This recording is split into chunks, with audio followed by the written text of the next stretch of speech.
नाज़रीन, पिछले प्रोग्राम्स में हम ये बात कर चुके हैं कि जब पंजाब का मौजूदा बजट पेश किया गया तो उसमें सिर्फ 3 डिपार्टमेंट्स को नवाजा गया, जिसमें लॉ डिपार्टमेंट शामिल था, फाइनेंस डिपार्टमेंट शामिल था और सीएम सेक्रेटेरिएट शामिल था, जिसके मुलाजमीन को 3 माह का इजाफी बोनस दिया गया उनकी बेसिक सैलरी के मुताबिक, और उसके अलावा सरकारी मुलाजमीन की तनख्वाहों में कोई इजाफा नहीं किया गया। इसकी वजह यह थी कि इन डिपार्टमेंट्स के जो लोग होते हैं वो मुख्तलिफ तरीके बताते हैं हुक्मरानों के कहां पर कट लगाया जाए, कैसे कट लगाया जाए और कैसे ज्यादा से ज्यादा पैसा जो है वो सरकार के खजाने में जमा करवाया जाए। इस वक्त पाकिस्तान समेत पूरी दुनिया कोरोना वायरस का मुकाबला कर रही है और इस वक्त हुकूमत पाकिस्तान ये कहती है कि डॉक्टर्स हमारे फ्रंट लाइन फाइटर्स हैं, लेकिन हमारे फ्रंट लाइन फाइटर्स जो हैं उन्हें किसी किस्म का कोरोना रिस्क अलाउंस नहीं दिया जा रहा, जिसकी वजह से हमने देखा कि हाल ही में 48 डॉक्टर्स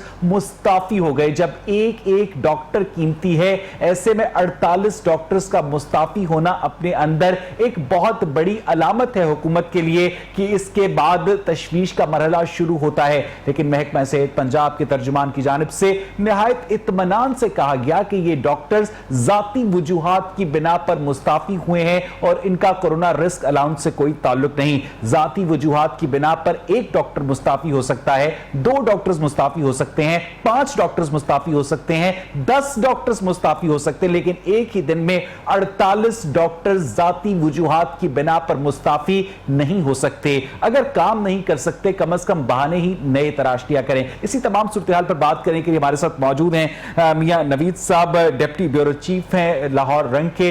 नवीद, बहुत बहुत शुक्रिया आपके वक्त के लिए। ये जो 48 डॉक्टर्स मुस्ताफी हुए हैं, मामला क्या है?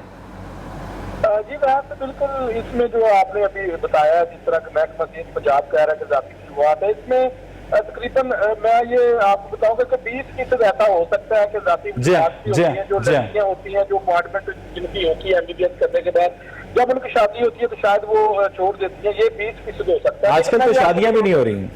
जी, आजकल तो कोरोना वायरस की वजह से शादियों पर भी पाबंदी है। वजह ये है कि क्योंकि लोग धूमधाम से करना चाहते हैं और वो सूरत ऐसी नहीं अभी, तो इस वजह सूरत जो डॉक्टरों की बताई गई है, इसमें कुछ लोग ये हकीकत है कि कुछ ऐसे डॉक्टर जो है वो वाकई जो है वो डिसहार्ड होकर जो वो बाहर चले गए हैं, उन्होंने छोड़ दिया यहाँ पर। लेकिन इसमें से एक और भी एक मामला है, वो भी मैं आपको बता दूं, कुछ ऐसे डॉक्टर भी हैं जिनका खासतौर पर जो हाथ पर नौकरी कर रहे थे या फिर उनका जब वो ट्रेनिंग शुरू होगी तो उनको ये नौकरी छोड़नी पड़ी। तो इसमें 3 कैटेगरीज हैं। वो लोग भी शामिल है जो यहाँ से मुलाजमत छोड़कर बैरून मुल्क चले गए, वहाँ पे अच्छी अपॉर्चुनिटी मिली, वो भी शामिल है। इसमें वो लोग भी शामिल है जिनकी जाती वजूहात 20% मैं कहूँगा, और कुछ लोग वो जिनकी ट्रेनिंग शुरू होनी थी तो उनको जो है देहात या जो सरकारी नौकरी छोड़ना पड़ी, क्योंकि उसके ऊपर मुआवजा मिलता है। जब आप ट्रेनिंग करते हैं 5 साल की स्पेशलाइजेशन के लिए तो आपको लग से जो है मुआवजा मिलता है, और इसके साथ साथ जब आप नौकरी नहीं कर सकते, तो ये 3 किस्म की वजूहात है। काम अगर पूरा ये कहा जाए कि महकमा सेहत पंजाब ने सिर्फ 2 लेटर्स देकर ये कह दिया कि इस्तेमाल की जाती वजूहात है, ऐसा हरकत नहीं है। उन्होंने सिर्फ 2 लेटर्स शेयर किए। अच्छा नवीद, जरा यहाँ पर रुकिएगा। डॉक्टर सलमान हसीब ने भी हमें ज्वाइन किया, चेयरमैन है ग्रैंड हेल्थ अलायंस के। डॉक्टर साहब, बहुत बहुत शुक्रिया आपके वक्त के लिए। ये जो इतने ज्यादा डॉक्टर्स मुस्ताफी हुए हैं, क्या सबके साथ एक ही दिन में जाती वजूहात पेश आ गई, जैसा कि बताया जा रहा है महकमा सेहत पंजाब की जानिब से? बिस्मिल्लाहिर्रहमानिर्रहीम, बहुत शुक्रिया सर, आपने हमारा मौका दिया है। हम समझते हैं कि इस वक्त हुकूमत पंजाब और महकमा सेहत पंजाब और पेशावर में खैबर पख्तूनख्वा में महकमा सेहत ने गैर यकीनी सूरत हाल पैदा कर दी है। MTI के नाम से जो ऑटोनॉमी दी जा रही है, जिसमें प्राइवेट लोगों पर मुश्तमिल बोर्ड बनाए जा रहे हैं, उसमें सियासी लोगों के जिम्मे अस्पतालों को लगाया जा रहा है। BA पास लोगों को अस्पतालों का मैनेजर बनाया जा रहा है। जिस तरह से डॉक्टरों के साथ सलूक किया जा रहा है, जिस तरह से डॉक्टरों की मुश्किल नौकरियों को कॉन्ट्रैक्ट और एडहॉक में कन्वर्ट कर दिया गया है, तो बहुत सारे लोग जिनको बेहतर मौके सिंध में NICVD के अस्पताल में मिल रहे हैं या उनको बाहर के बैरूनी ममालिक में मिल रहे हैं, तो पंजाब में अपनी नौकरियां छोड़ के नहीं। डॉक्टर सलमान, मुझे ये बताइएगा कि कोरोना वबा के तनाजुर में जब पूरी दुनिया में एक तरह से सफरी पाबंदियां आयद हैं, एम्बार्गो है, ऐसे में डॉक्टर्स का बैरून मुल्क मुलाजमत मिलना और उसके बाद उनका मुस्ताफी होना और यहां से चले जाना, क्या ये सब कुछ पॉसिबल है आजकल के हालात में? डॉक्टर सलमान जी, बिल्कुल पॉसिबल है। सफरी पाबंदियां सच कोई बड़ी नहीं लगी, तो बड़ी लंबी अरसे तक नहीं लगी रही। मैं समझता हूँ कि वो तो ये कोरोना रिस्क अलाउंस का मामला नहीं है डॉक्टर सलमान। देखें, ये एक पार्ट ऑफ एक बड़ा सिनेरियो है जिसमें गवर्नमेंट की तरफ से मुसलसल हम समझते हैं कि ऐसे सलूक डॉक्टरों के साथ किया जा रहा था कि उनको एहसास तहफ़्फ़ुज़ नहीं मिला, जिसके बायस वो सूबे को छोड़ने पर मजबूर है। उसमें रिस्क अलाउंस का तो भी मामला है, उसमें सिक्योरिटी लेजिस्लेशन का भी मामला है, लेकिन सबसे बढ़कर मामला है कि उनको मुश्किल नौकरियां नहीं दी गई। उनको एडहॉक, उनकी जो मुश्किल नौकरियां उनको भी एडहॉक और कॉन्ट्रैक्ट में कन्वर्ट करने के लिए एमटीआई का निजाम ला के गैर यकीनी सूरत हाल पैदा कर दी गई, जिसके बायस डॉक्टर्स जो है वो पंजाब में मजीद भी आप देखिएगा, जैसे अभी तो ये उन्होंने असेंबली से पास करवाया है, जैसे ये बिल राइजुल अमल होगा बहुत सारे सीनियर डॉक्टर्स भी अपनी नौकरियां छोड़ देंगे। मैं अपनी बात आपको बड़ी वादे कर दूं कि पेशावर में देख लें, बहुत सारे सीनियर प्रोफेसर जो हैं उनसे अस्पताल महरूम हो चुके हैं। बहुत सारे सीनियर असातिज़ा जो यंग डॉक्टर्स को ट्रेन कर रहे थे वो इस निजाम के आने के बाद बीए पास लोगों को और सियासी लोगों को बोर्ड। लेकिन डॉक्टर सलमान, हर हुकूमत की कोशिश होती है कि गरीब मरीजों की फलाह व बहबूद के लिए इकदाम किए जाएं, वसाइल में रहते हुए जितना अच्छा इलाज है गरीब मरीजों को मिल सके। पहले हमें सरकारी अस्पतालों में प्रोफेसर्स भी मिला करते थे, एसोसिएट प्रोफेसर्स भी मिला करते थे, वार्ड्स का राउंड होता था, मेडिकल स्टूडेंट्स की टोलियां साथ जाया करती थी। आप समझते हैं कि आहिस्ता आहिस्ता वो कल्चर कहीं प्राइवेट सेक्टर उसे हाईजैक कर रहा है? लाजमी बात है। देखिए, जब आपने भी वही सहूलतें या वही पर्सनल प्रिविलेजेस देने हैं जो प्राइवेट अस्पतालों में मिल रहे हैं, जो कहीं भी मिल रहे हैं, जो उनको जब बेहतर perks and privileges outside the government hospitals मिलेंगे और उनको बेहतर job security out of the government hospitals मिलेगी तो लोग ये नौकरी क्यों करेंगे?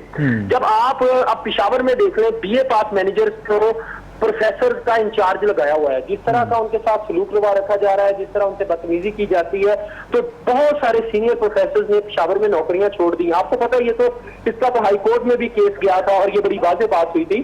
तो अभी यंग डॉक्टर्स में आप देखिएगा, जैसे ही पंजाब में ये लाने की कोशिश करेंगे, यहाँ से प्रोफेसर अपनी नौकरियों से इस्तीफे देंगे और आपको नजर आएगा कि लेकिन डॉक्टर सलमान, अगर एक बीए पास शख्स डॉक्टर सलमान अगर एक बीए पास शख्स मुल्क चला सकता है तो अस्पताल चलाने में क्या हर्ज है?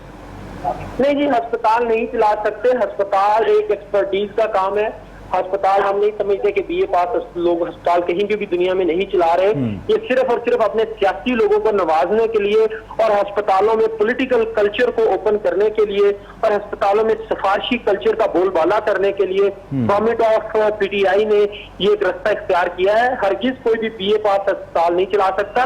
अगर चला सकता होता तो 7 साल में जो इन्होंने अस्पतालों का हाल पेशावर में और केपीके में किया है वो पूरी दुनिया का। अच्छा डॉक्टर, जरा रुकिएगा, डॉक्टर सलमान यहाँ पर रुकिएगा। मियां नवीद, आप भी ये गुफ्तगू सुन रहे हैं। डॉक्टर सलमान हसीब का ये कहना है कि असल मामला है वही पुराने वाला एमटीआई एक्ट का, मेडिकल टीचिंग इंस्टीट्यूशंस एक्ट का, और जब ये एक्ट राइजुल अमल हो जाएगा पूरी तरह से, उसके बाद मजीद डॉक्टर्स, मजीद सीनियर डॉक्टर्स जिनमें प्रोफेसर, स्पेशलिस्ट शामिल है, वो भी छोड़ जाएंगे सरकारी अस्पताल। नवीद, हालात तो दिन ब दिन खराब होते जा रहे हैं।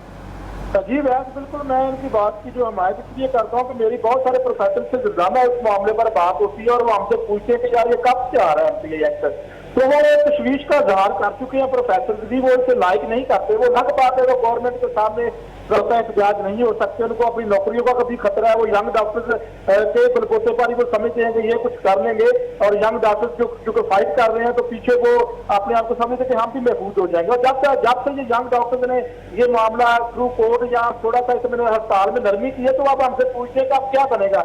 यंग डॉक्टर्स से चूंकि इसमें जो है वो आप समझते हैं कि थ्रू कोर्ट इस मामले को लड़ा जाएगा, क्योंकि इनको टर्मिनेट कर दिया जाता है और फिर ये अपनी नौकरियों के बहाली के लिए लड़ते फिरते। यानी नवीद, इसका मतलब ये है, इसका मतलब ये हुआ कि कोरोना की आड़ लेकर हुकूमत एमटीआई एक्ट जिससे थोड़े से स्टेप बैक हुई थी, अब उसे पूरी तरह से इंप्लीमेंट करना चाहती है। बिल्कुल, अब तो इम्प्लीमेंट कर दी है वैसे, क्योंकि इन्होंने जो भी इसका कार्रवाई करनी थी कर दी। अब तो इनके पास सिर्फ एक ही ऑप्शन है जो यंग डॉक्टर के पास, तो ये शायद कोर्ट के जरिए कोई इस मामले को देख लेता। हम कोर्ट में भी ये पहले से गए हुए हैं, लेकिन एक बात जरूर है कि जैसे ही एमटीआई एक्ट आएगा तो मैं ये बताता चलूँ आपको कि ये आप भी यहाँ पर है, इंशाल्लाह आप भी लंबी जिंदगी हो, हम भी यहाँ पर ही हैं। और ये देखिएगा अगले साल किस तरह यहाँ से प्रोफेसर जाते हैं और गरीबों का इस्तेमाल कैसे होता है। अभी से मैंने ये खबर ब्रेक कर दी है कि ऐसे सियासी वर्कर जिनको किसी किस्म का कोई भी तजर्बा नहीं है, वो शायद अंडर मैट्रिक भी होंगे, उनको जो है वो एडवाइजरी कमेटियां बनाई गई हैं, डी लेवल के ऊपर उनको इंडक्ट कर दिया गया, उनको तैनात कर दिया गया है। और जब हमने इनसे पूछा तो कहते हैं उनको कोई मुआवजा नहीं। ठीक है नवीद, जरा रुकिएगा। डॉक्टर सलमान, आप अपनी गुफ्तगू में आपने एक लफ्ज इस्तेमाल किया, पर्क्स एंड बेनिफिट्स, जहां पर डॉक्टर्स को ज्यादा बेहतर पर्क्स एंड बेनिफिट्स मिलेंगे, डॉक्टर्स वहां पर जाएंगे। डॉक्टर्स के मुतालिक जो लफ्ज इस्तेमाल किया जाता है मसीहा, फिर वो लफ्ज अब तर्क कर दिया जाए और उसकी जगह इन्हें कॉर्पोरेट स्लेव्स कहा जाए। हाँ, तो आप बिल्कुल वाजे कर दूं, मैं जो एमटीआई का निजाम है उसका पहली लाइन अगर आप पढ़ रहे हैं कि this will be a corporate health system, this will be corporate bodies, this will be self sustaining bodies, the hospitals will not be the welfare bodies anymore. The provision of the free treatment will not be the responsibility of the government. ये तो जब आपकी हुकूमत खुद ऐलान कर रही है, जब वो खुद कह रही है कि जब आपसे बेहतर जिस दिन हमें कोई नया डॉक्टर मिलेगा, जब आपसे कम तनख्वाह पे काम करने के लिए कोई नया डॉक्टर राजी होगा, तो हम पहले पर से मौजूद डॉक्टर को किसी भी लम्हे नौकरी से फारिग कर सकते हैं।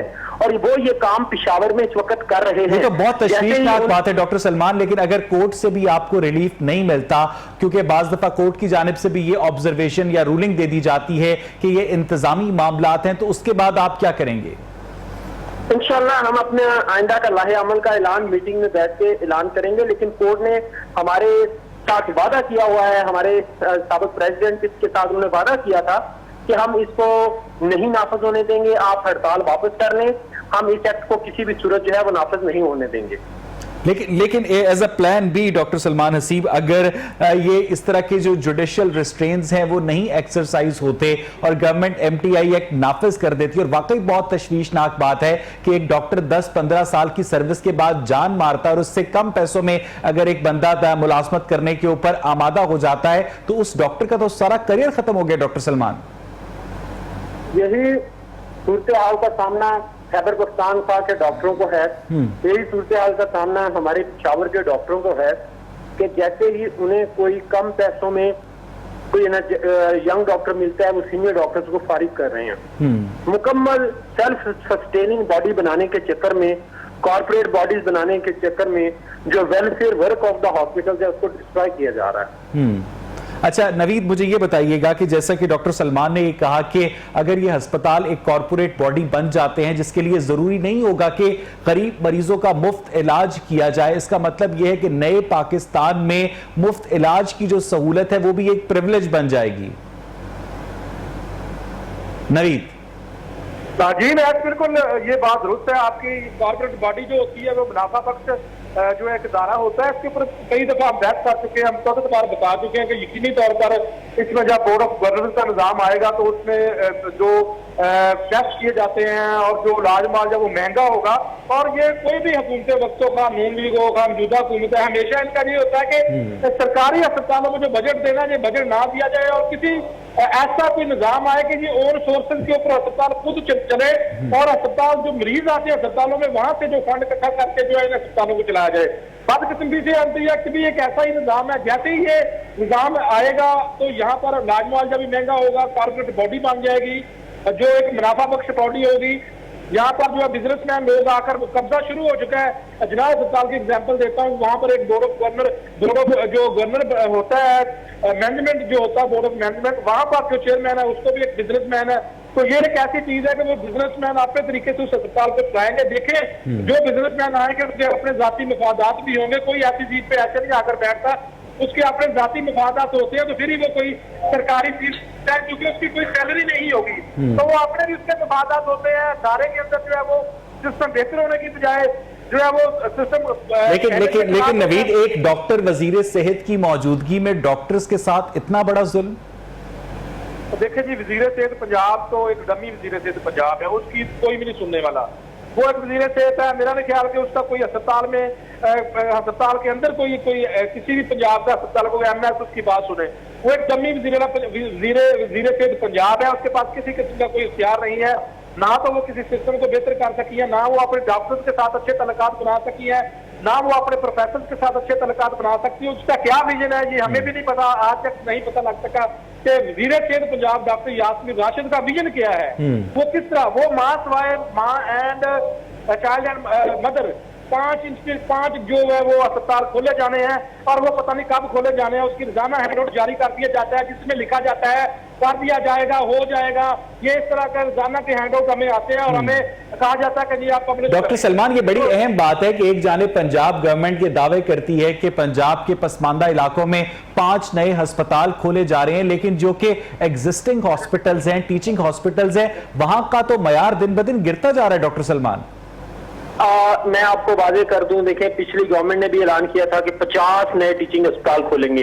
ये ऐलानात जो होते हैं इनसे मेरा नहीं ख्याल ये सिर्फ और सिर्फ मैं समझता हूँ सियासी ऐलानात होते हैं। इसमें सिर्फ और सिर्फ आवाम को अट्रैक्ट करने की कोशिश की जाती है। असल में अगर आपने कुछ करना है तो फिल फॉर हेल्थ का बजट बढ़ाएं, फिल फॉर ट्रेनिंग डॉक्टर्स की स्लॉट बढ़ाएं, नंबर ऑफ ट्रेनीज बढ़ाएं और अपने अस्पतालों का जो मौजूदा सिस्टम है इसको बेहतर करें। हमारे जितने डिस्ट्रिक्ट हेल्थ हॉस्पिटल्स मौजूद हैं इनको फिल फॉर टीचिंग हॉस्पिटल का डिक्लेयर किया जाए और फिल फॉर वहां पे छोटे डिप्लोमों से ट्रेनिंग का आगाज करवाया जाए और इसके साथ साथ आहिस्ता आहिस्ता प्रॉपर। लेकिन डॉक्टर सलमान, आप एक यंग डॉक्टर हैं, आप नहीं समझते कि जो निजाम सेहत पिछले 73 सालों में डिलीवर नहीं कर सका, अगर उसकी जगह एक कॉरपोरेट निजाम लाया जाए जो मुसाबकत पर मबनी हो, जहां पर उम्र की जगह आपकी जो काबिलियत है वो मयार हो आपके पर्क्स और बेनिफिट्स का, तो उसके बाद हर वक्त डॉक्टर्स जो हैं वो मुस्तैद रहेंगे। वो एसोसिएट प्रोफेसर, असिस्टेंट प्रोफेसर या प्रोफेसर बन के जो उनकी आंखें माथे पर आ जाया करती थी वो नहीं आएंगी। आज देखिए अगर ऐसा होता तो हम ये ना कहा करते कि तजर्बे का कोई नेमुल बदल नहीं है। आर्मी में आप देख लें सीनियरिटी का, तो आर्मी के जो डॉक्टर्स हैं, आर्मी के टीचिंग हॉस्पिटल्स हैं, उनके निजाम सेहत को बड़ा आइडियलाइज किया जाता है। तो जो आर्मी के अंदर जो है वो भी सिस्टम सीनियरिटी का है। सीनियरिटी के निजाम को आप कभी भी बाईपास नहीं कर सकते। दुनिया के किसी क्षेत्र में भी सीनियरिटी को बाईपास नहीं किया जाता।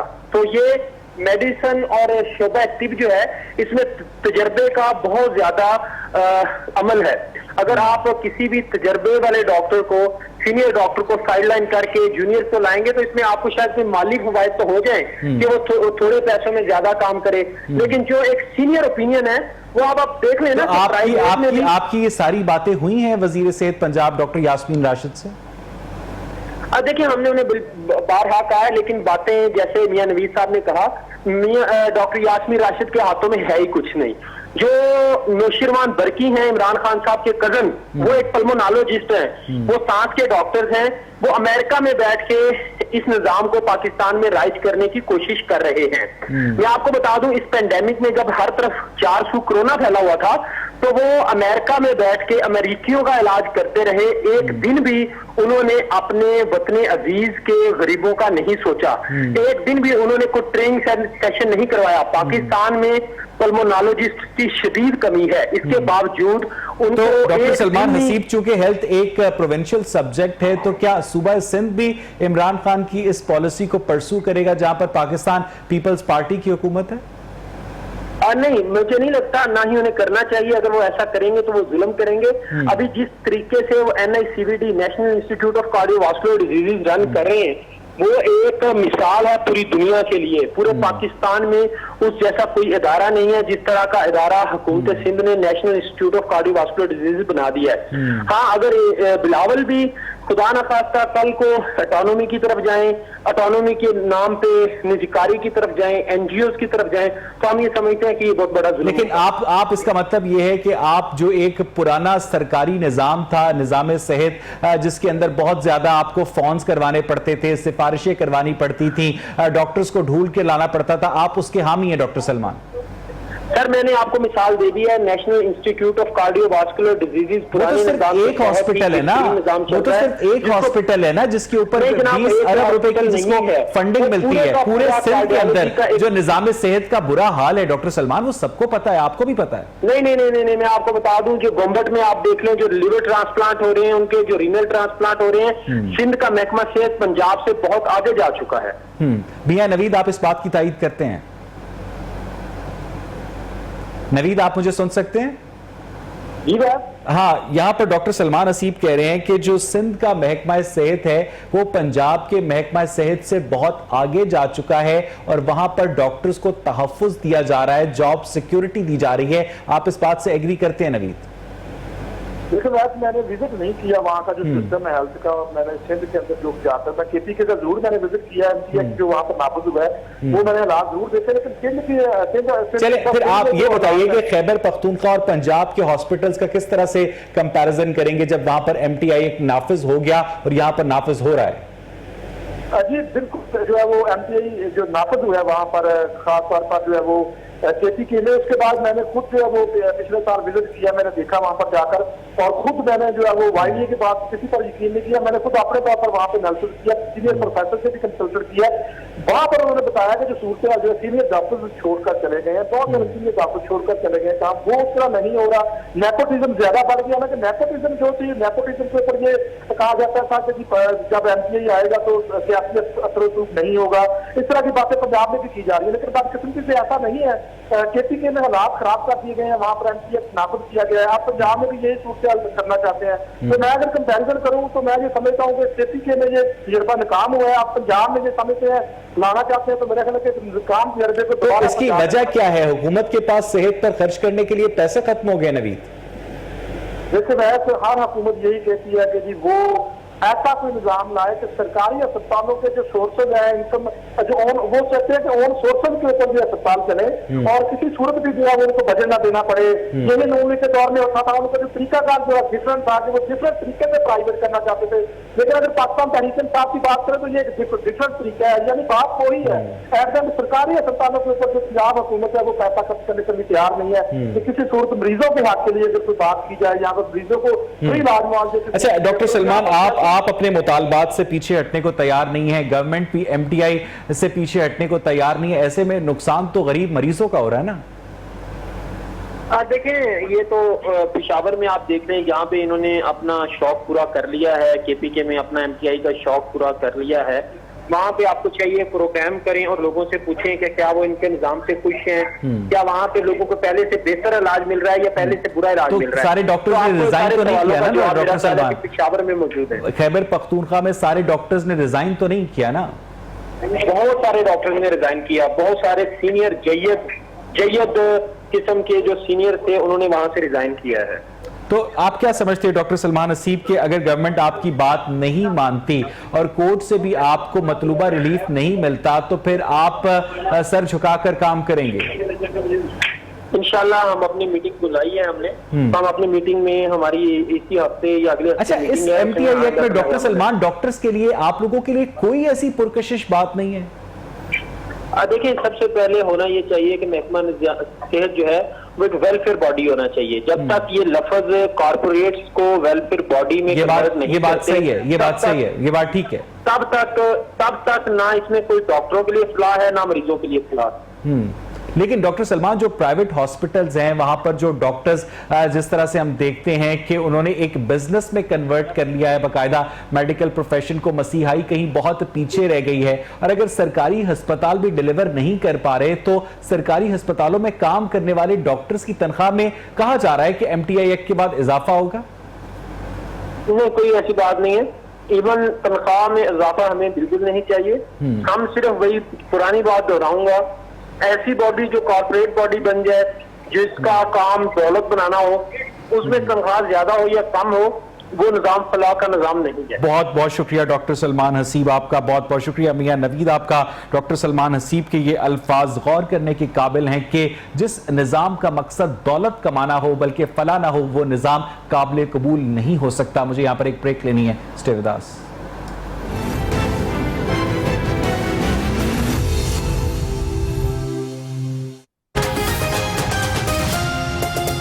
आमी जरूरत की चीज महंगी हुई है, उसके बाद हुकूमत ने हमेशा माफिया के सामने घुटने टेके हैं। जब चीनी 52 रुपए थी तो नोटिस देने के बाद 90 रुपए पर पहुंच गई, पेट्रोल 75 रुपए से 100 रुपए पर पहुंच गया, सोना 55,000 रुपए फी तोला से 1,10,000 रुपए फी तोला तक पहुंच चुका है, और स्टॉक मार्केट जिस तरह से नीचे आई है वो भी सबके सामने है। बहुत पुरानी एक इंडियन फिल्म में थी जिसके अंदर एक आटे वाला आटे की प्राइस को बढ़ाने की बात करता है और वो कहता है कि मैं एक सियासतदान के सियासी फंड में चंदा देने को भी तैयार हूं, जिसके ऊपर जो उस वक्त का पॉलिटिशियन होता है वो ये कहता है कि रोटी की कीमत 3 रुपए बढ़ा दो, जिसके ऊपर उसका सेक्रेटरी कहता है कि अवाम बहुत ज्यादा एहतजाज करेगी। तो उसके बाद वो पॉलिटिशियन कहता है कि जब अवाम एहतजाज करेगी तो हम 1 रुपया कम कर देंगे, यानी अल्टीमेटली 2 रुपए का इजाफा कर दिया जाएगा। यही हाल आटे का हुआ है, जो बोरी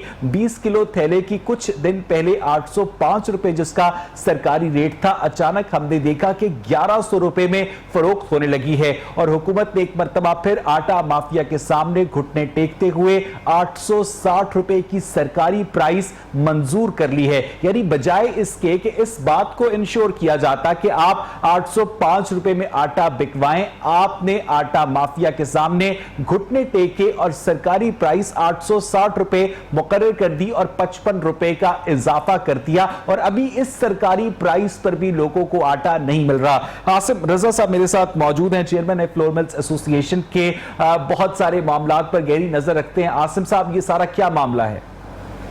नहीं, देखिए इस तरह है कि जो 805 रुपए आटा बिक रहा था अप्रैल तक, उस टाइम हुकूमत गंदम का इजरा कर रही थी 1375 रुपए। उसके बाद ओपन मार्केट में गंदम की कीमतें 1900 क्रॉस कर गई 3 मंथ। अब जब गंदम की कीमतें बढ़ेंगी तो डेफिनेटली आटे की कीमतें बढ़ेंगी।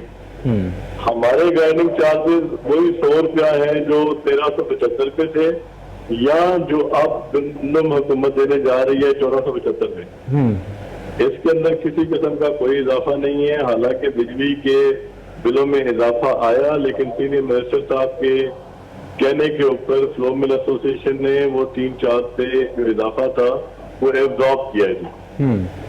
अच्छा तो आसिफ साहब, फ्लोर मिल्स को क्या हुकूमत की जानिब से कोटा नहीं मिलता कि आप लोगों को ओपन मार्केट का रुख करना पड़ता है? जी नहीं, गंदम नहीं मिल रही। जिस टाइम पे मार्केट ड्राई हो जाती है, हुकूमत उस टाइम इसका इजरा शुरू करती है, जिस तरह अभी 1-2 दिन में शुरू करने वाली है। लेकिन आसिम साहब, हुकूमत की जानिब से कहा जाता है कि हमने रिकॉर्ड खरीदारी कर डाली है, 40 लाख मैट्रिक टन से हमारे जो गोदाम है गंदम से लबालब भरे हुए हैं। ऐसे में गंदम की जो सारी मामला है उसमें हुकूमत एक आड़ती का किरदार अदा करती नजर आती है। किसानों से 1400 रुपए लेती है, और अगर आप पहले तो आपको देती नहीं, और जब देती है तो मुनाफे के साथ देती है 1600 रुपए, 1700 रुपए, 1800 रुपए। नहीं, अभी हुकूमत इस दफा 1400 में खरीदारी वाली गंदम 1475 में इजरा करने जा रही है। तो इसका मतलब ये है कि ये सारी हुकूमती नाअहली है, फ्लोर मिल्स का कोई कसूर नहीं। आसिम साहब देखिए, मैं नाअहली नहीं कहूंगा, प्रोडक्शन की बात करेंगे कि इस दफा मुल्क में क्रॉप साइज जो पिछले साल था शायद उससे गंदम कम है। बारानी एरियाज के अंदर और जिस तरह पुठवार का एरिया है वहां पे फसल नहीं हुई। एग्रीकल्चर डिपार्टमेंट अपने आदादो शुमार जो मर्जी दिखाए, लेकिन प्रैक्टिकली गंदम हम समझते नहीं है। और दूसरी रीजन मार्केट ड्राई होने की ये है कि पिछले साल हुकूमत ने 33 लाख टन खरीदी थी, जबकि इस दफा पंजाब फूड डिपार्टमेंट ने 41 लाख टन का गंदम खरीदारी की है पंजाब से, और साथ साथ पास्को ने 12 लाख टन। इससे पंजाब की आसिम साहब जरूरियात पूरी नहीं होती हैं? नहीं, देखिए पिछले साल 48 लाख टन थी और 45 लाख लगी है, जबकि प्राइवेट सेक्टर के अंदर हमारे पास 16 लाख टन सिर्फ फ्लोर मिलों के पास पड़ी हुई थी। इस दफा फ्लोर मिल के पास किसी किस्म की गंदम मौजूद नहीं है, सिर्फ सरकार की गंदम पे इन्हिसार है सारा। नहीं, अभी तो आप कह रहे थे कि आप लोगों को ओपन मार्केट से गंदम लेनी पड़ती है, जिसकी वजह से आटे की प्राइस में इजाफा हुआ है। जी, ओपन मार्केट से गंदम आ रही थी, 2000 के करीब पिंडी में गंदम की कीमतें पहुंच चुकी हैं, लाहौर 1930-40 रुपए पे है, जिस वजह से हुकूमत गंदम का इजरा करने जा रही है। नहीं, अभी तक हुकूमत की जानिब से इस इजरा में ताखीर क्यों की जा रही है? आपने बात की है आसिम साहब? जी बिल्कुल, आप पिछले दिनों से जो देख रहे थे, एक प्रेस कॉन्फ्रेंस के हमें गंदम नहीं मिल रही, आटे की प्राइसें ऊपर जा रही है, पॉलिसी बन रही है, या जो हमारी शिकायत, हमारी गाड़ियां पकड़ी जा रही थी, गाड़ी 1800 रुपए वाली गंदम अनलोड करके 1400 रुपए का उसका बिल बनाया जा रहा था। तो वो तमाम मामला थे जो पिछले जब से फसल आई है उस टाइम से चल रहे थे। तो मुझे ये बताइएगा आसिम रजा साहब, ऐसे में अवाम का क्या कसूर है कि वहां पर ना तो उन्हें चक्की का आटा वो अफोर्ड कर सकते हैं, और जो उन्हें आटा 20 किलो का थैला 805 रुपए में मिल जाया करता था। इसका मतलब यह है कि बीइंग एन एडमिनिस्ट्रेटर ये हुकूमत का फर्ज था कि वो शॉर्टेज को पूरा करने के लिए 7-8 लाख मेट्रिक टन गंदम जो है वो इंपोर्ट करती, ताकि आप लोगों को सप्लाई बहाल रखी जा सकती। ये एक एडमिनिस्ट्रेटिव फेलियर तो हुआ ना गवर्नमेंट के पार्ट पर आसिम साहब? देखिए, ये जो आप एडमिनिस्ट्रेटिव बात कर रहे हैं, मैं समझता हूं कि असेसमेंट में थोड़ा टाइम लगा, चूंकि प्रोक्योरमेंट चल रही थी और हुकूमत के अंदाजे के मुताबिक ओपन मार्केट में 8-10 लाख टन गंदम होनी चाहिए। यानी हुकूमत के गलत अंदाजे की कीमत गरीब आवाम देंगे, जिसका मैंने आपसे पहले जिक्र किया कि जिस तरह बारानी एरिया है और इस सारे में पटवार के एरिया में गंदम नहीं हुई, लेकिन वो जो 8 से 10 लाख टन गंदम हुकूमती आदादो शुमार में आ रहे हैं, मैं समझता हूँ उसकी मार्केट में अवेलेबिलिटी नहीं है। यही वजह है कि आपको 40 लाख मेट्रिक टन की जो फिगर है वो भी आपको मुसद्दिका नहीं लगती है? नहीं, 40 लाख टन जो खरीदारी हुई है वो तो ठीक है, लेकिन ओवरऑल जो प्रोडक्शन है पूरे पाकिस्तान की 2 करोड़ 45 लाख टन की, मैं समझता हूँ कि मुल्क में 2 करोड़ 45 लाख टन गंदम होती तो इस टाइम पे इस महीने में ना गंदम का ये रेट होता और ना मिलों पे गंदम की शॉर्टेज होती। अच्छा आसिम रजा साहब, आप लोग चूंकि फ्लोर मिल्स को रिप्रेजेंट करते हैं और जाहिर है आप लोग तिजारत करते हैं और हर ताजिर का मफाद होता है कि वो ज्यादा से ज्यादा मुनाफा कमाए, लेकिन ये जो एसेंशियल फूड आइटम्स होती हैं ये एक नेशनल फूड सिक्योरिटी का मामला होता है। इंपोर्ट करने की जगह अगर गवर्नमेंट ओपन मार्केट से गंदम जो कि लोगों के पास पड़ी हुई है, जैसा कि आपने बताया 16 लाख मेट्रिक टन गंदम है, वो मार्केट रेट पर खरीद कर सब्सिडी देकर अगर वापस आप लोगों को दे, तो इसका मतलब है आटे की कीमत में कमी लाई जा सकती है, क्योंकि अब तक आप जितनी बातें कर रहे हैं आप इजाफे को जस्टिफाई कर रहे हैं आसिम साहब। देखिए, मैं इजाफे को जस्टिफाई नहीं कर रहा, मैं तो सिर्फ ये हकायक बता रहा हूँ कि मार्केट में अगर गंदम की कीमत बढ़ेगी, अगर गंदम 20 किलो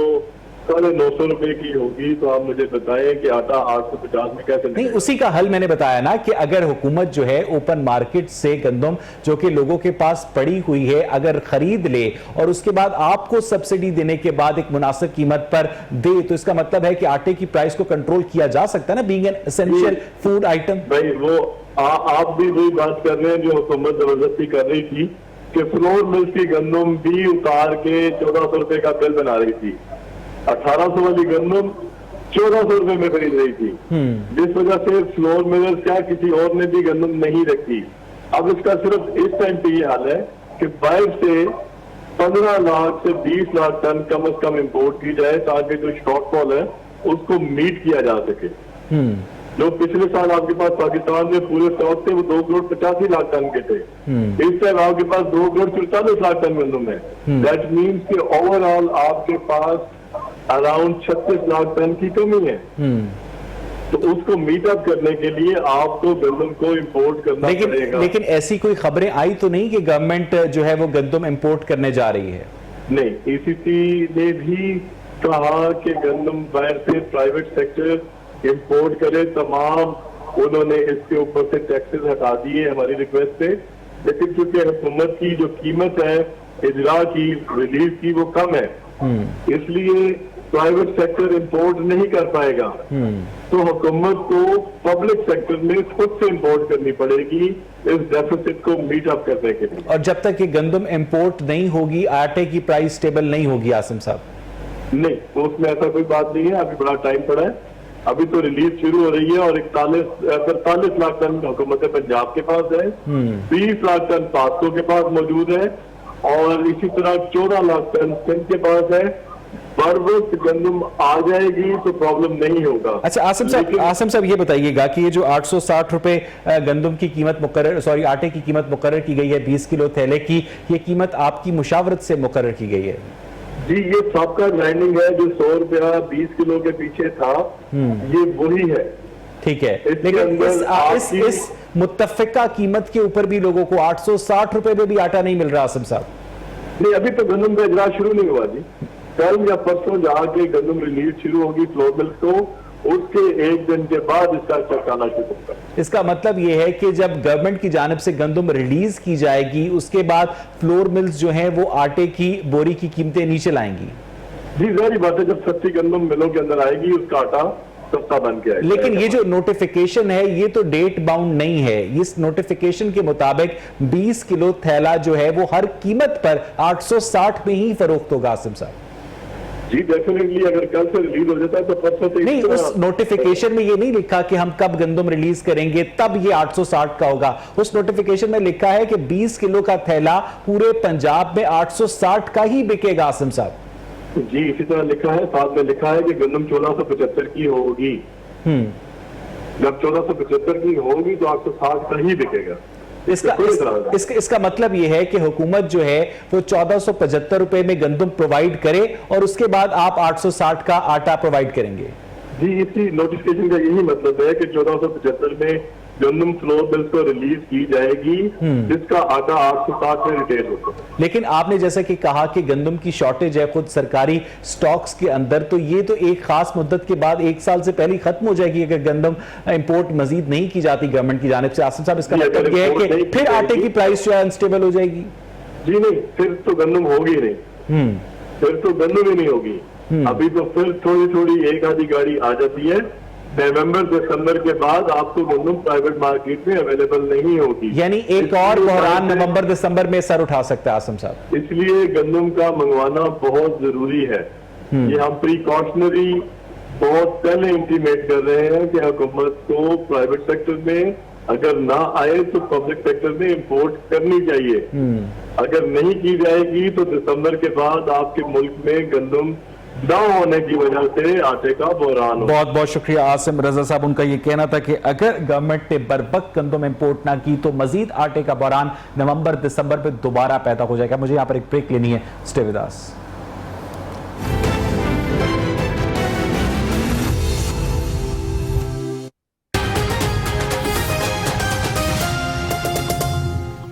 जिसने हमें पहचान।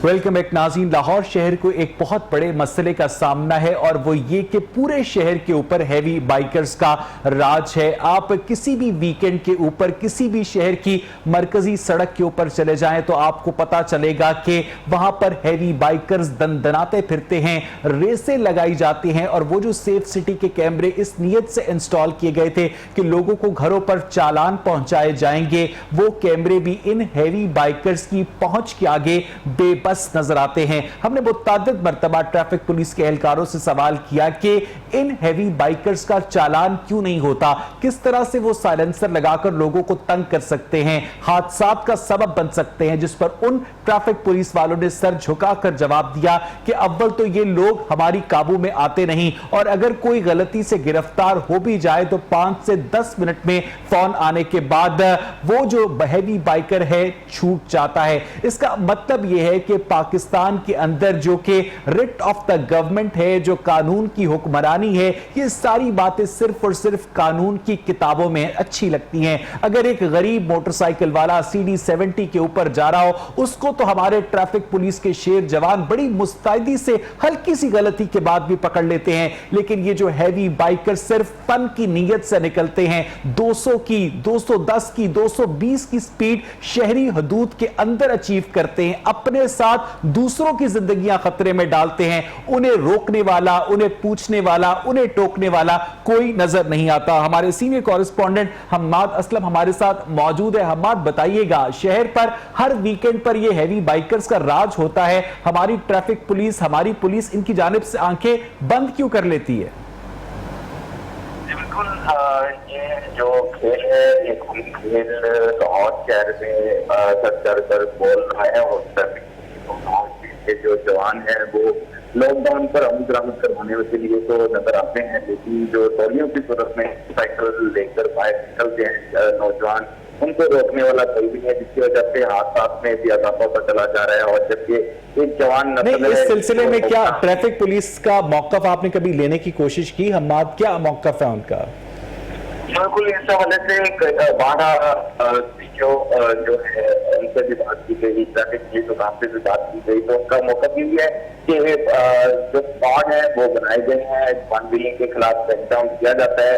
कोई रवायती जो जुमले हैं वो उसकी तरफ से सामने आते हैं। नहीं, क्रैकडाउन क्या वो किसी वीडियो गेम पर बैठकर कर रहे होते हैं? क्योंकि सड़कों पर तो ये लोग दंदनाते फिर रहे होते हैं।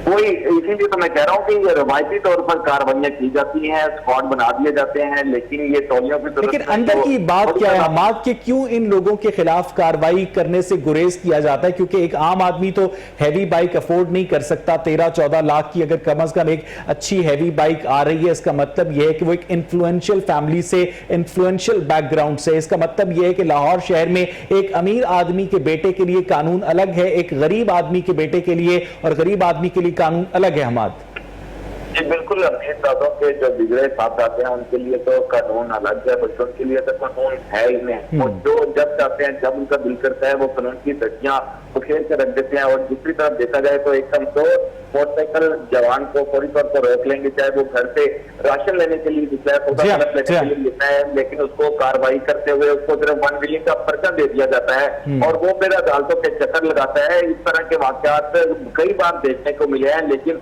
इस पर सिटी ट्रैफिक पुलिस और लाहौर पुलिस को संजीदगी का मुजाहरा पूर्व आ रहे हैं, उनको पकड़ना होगा ताकि जो आसपास पैदा हो रहे हैं उसको भी रोका। लेकिन जो कल्चर हमारे यहाँ हमाद असलम एग्जिस्ट करता है कि अगर इस तरह की कोई कार्रवाई की गई, अगर किसी पुलिस ऑफिसर ने ऐसी जुर्रत भी की कि वो इस तरह के जो बिगड़े हुए लाडले हैं उनको पकड़ने की कोशिश करे, तो उसका तो रातों रात ट्रांसफर हो जाएगा। हमाद बिल्कुल, ये भी कई बार देखने को मिला है, जब किसी अमीर दादे को पकड़ा जाता है तो उसको फौरी तौर पर अगले ही दिन इंक्वायरी करने के बाद कसूरवार ठहराकर उसको बारी कर दिया जाता है, महकमे से बर्खास्त कर दिया जाता है और कई बार शोकाज नोटिस। बहुत बहुत शुक्रिया हम्माद असलम आपका। नाज़रीन, एक छोटा सा मैसेज हम आपके साथ शेयर करना चाहते हैं कि अगर पंजाब के अंदर, लाहौर के अंदर traffic police in heavy bikers को पकड़कर बंद नहीं कर सकती, तो उस ट्रैफिक पुलिस को एक आम आदमी की बाइक को बंद करने का भी इख्तियार नहीं होना चाहिए। प्रोग्राम देखने के लिए शुक्रिया।